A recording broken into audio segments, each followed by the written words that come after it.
ঘড়ির কাঁটা থেমে গেছে, চারপাশটা নিস্তব্ধ। কিন্তু আপনি জানেন কি, কিছু একটা আছে এখানে।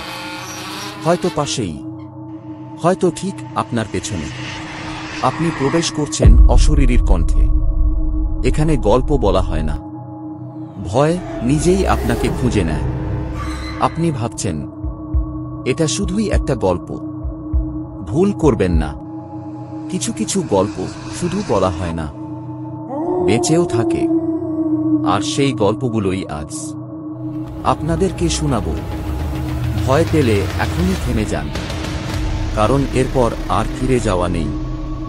শুরু হচ্ছে অশরীরীর কণ্ঠ।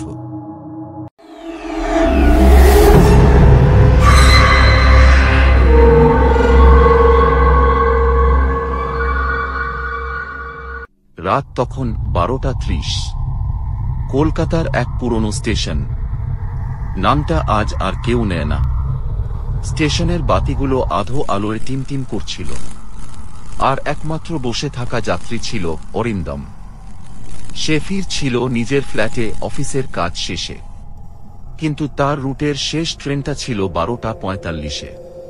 স্টেশনটা অদ্ভুত নিস্তব্ধ, কোনো শব্দ নেই।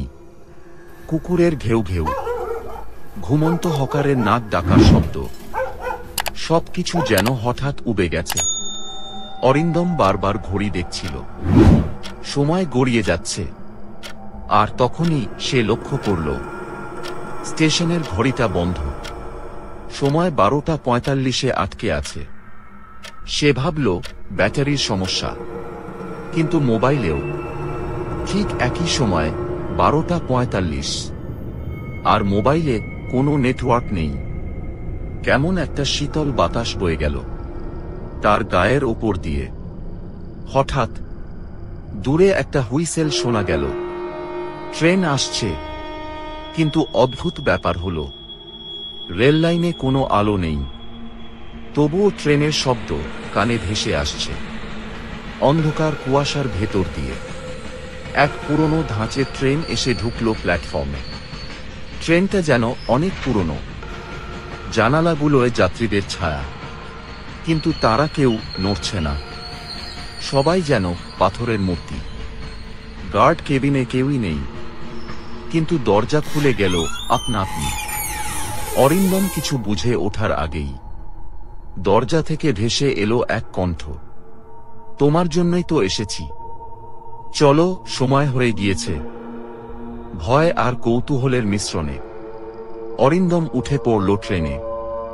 ভেতরে কেউ কথা বলছে না, কেউ তাকাচ্ছে না। হঠাৎ ট্রেনটা চলা শুরু করল, একটুও না দুলে, কোনো আওয়াজ ছাড়া। অরিন্দম একটা সিটে বসল। পাশের একজন যাত্রী তার দিকে ঘুরে চেয়ে বলল, এবার আর তোমার ঘরে ফেরা হবে না। অরিন্দম উঠে দাঁড়াল। সে দরজা দিয়ে নামতে চাইল, কিন্তু দরজা তখন বন্ধ। জানালার বাইরে সে স্টেশনটা দেখতে পাচ্ছিল না, শুধু অসীম অন্ধকার। ধীরে ধীরে তার চোখের সামনে সব ঝাপসা হয়ে গেল। পরের দিন সকালের খবরের কাগজে একটি ছোট্ট খবর, রাত 12:45-এর শেষ ট্রেন ধরতে গিয়ে নিখোঁজ যুবক। প্ল্যাটফর্মে পড়েছিল তার মোবাইল ও ব্যাগ। তবে অবাক করার মতো বিষয় হল, সে ট্রেন লাস্ট চালু হয়েছিল 19 শতাব্দীতে। তারপর থেকে সেই রূপটি ছিল বন্ধ। এই ছিল শেষ ট্রেন, অশরীরীর কণ্ঠ সিরিজের প্রথম ভয়ঙ্কর অধ্যায়। যদি তোমার স্টেশনে মাঝরাতে অজানা কোনো ট্রেন এসে দাঁড়ায়, তাহলে তুমি কি করবে? আমাদেরকে কমেন্ট-এ জানাতে ভুলবে না।